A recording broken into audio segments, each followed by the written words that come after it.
over $1 million.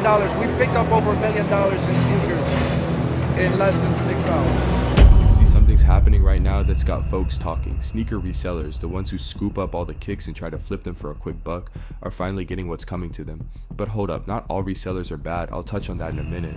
Still, this hustle of buying up sneakers and expecting to cash in big is not only a questionable move, but also just plain wrong. And now they're sitting on a pile of bricks. Why? Because they laid those bricks themselves. Think about it. If you buy up all the sneakers and you're the only one buying them, are you really creating demand? Nah, you're just faking it, my friend. You ever wonder how basic economics like supply and demand can flip the script on a whole market?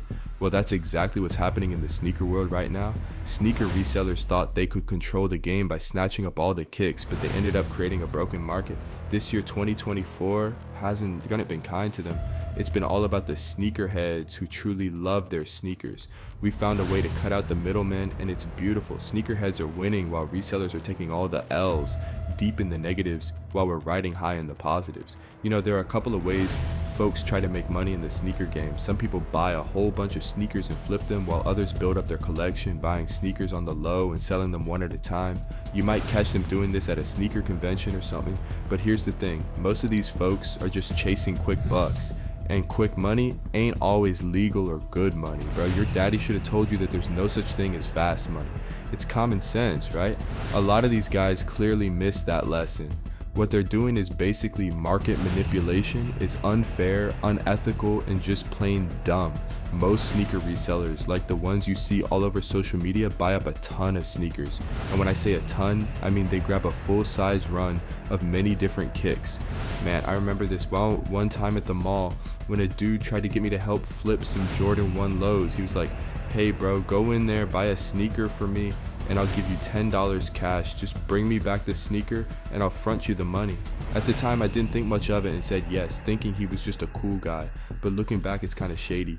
Buying up sneakers hoping they'll go up in price is a bit sketchy. It's like playing a risky game with capitalism.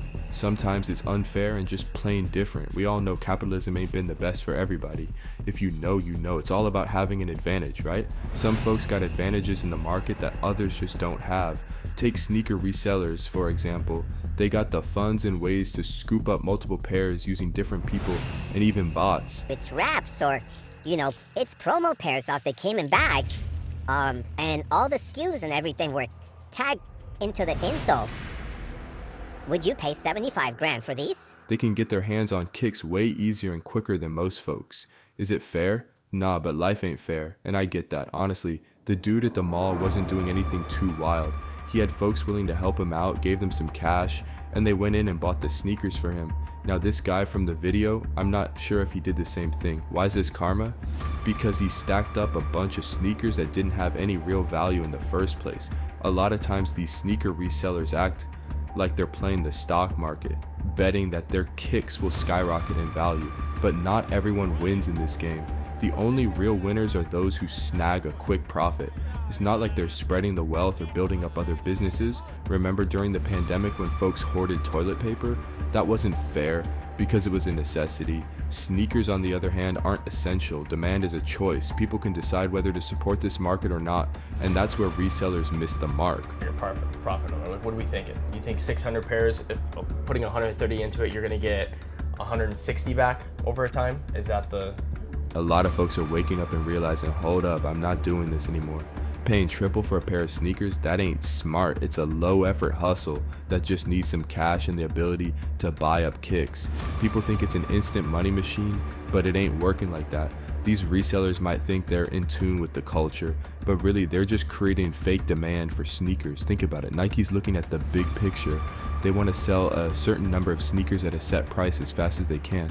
When resellers buy up all the sneakers after they didn't sell out originally, Nike and other brands just see it as hitting their sales goals. Take Air Forces for example. They're $115 right now. If they drop 10,000 pairs and all of them sell at that price, Nike's happy. They got their money and don't care what happens after that. Resellers are just playing themselves, thinking they're making waves when they're really just buying into their own hype.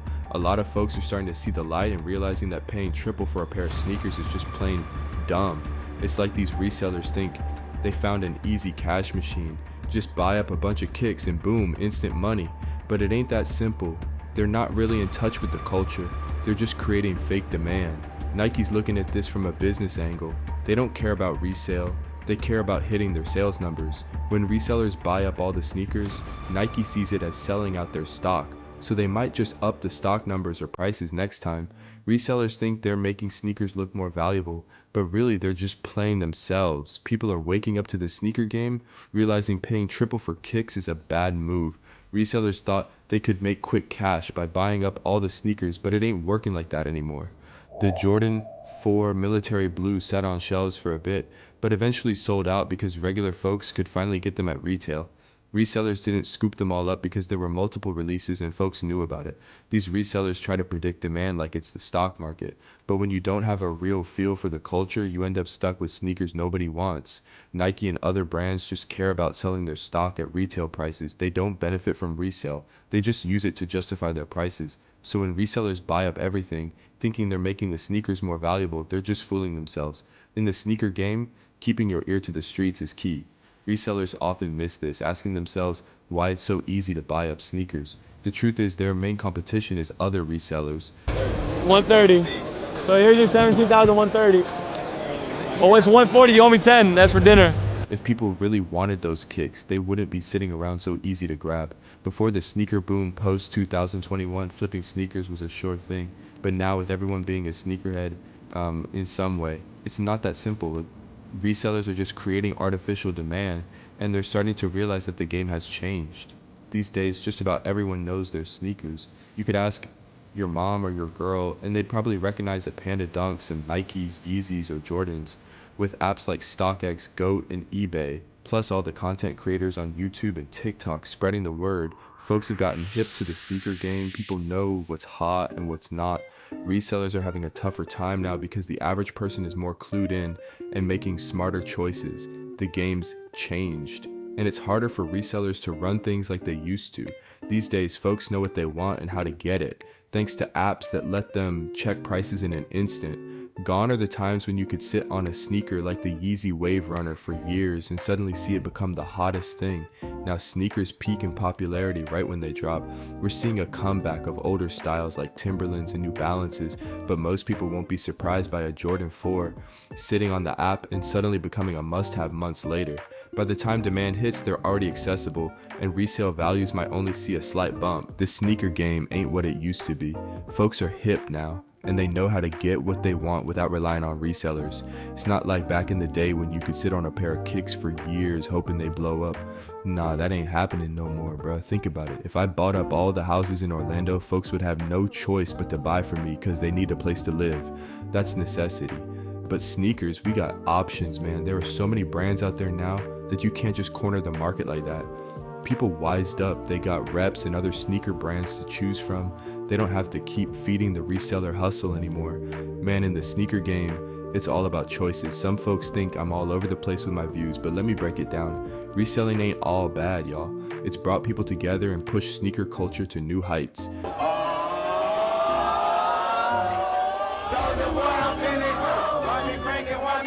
But some practices are just shady. If you're buying used kicks, fixing them up and flipping them, that's cool. Hustle how you can. But if you're using bots to snatch up all the sneakers or hoarding them to force folks to pay crazy resale prices, that's just wrong. You gotta keep it real and not gatekeep the culture. Man, those sneaker resellers are finally getting what's coming to them. They got too greedy with those sky-high prices, and now folks ain't buying from them like they used to. People got tired of paying crazy money just to get some kicks, so they started looking for other ways like buying used or checking out different brands. The sneaker game is changing, and resellers gotta understand they ain't running things no more. If you want to see how this is shaking up the sneaker world, check out some of the other videos on the channel.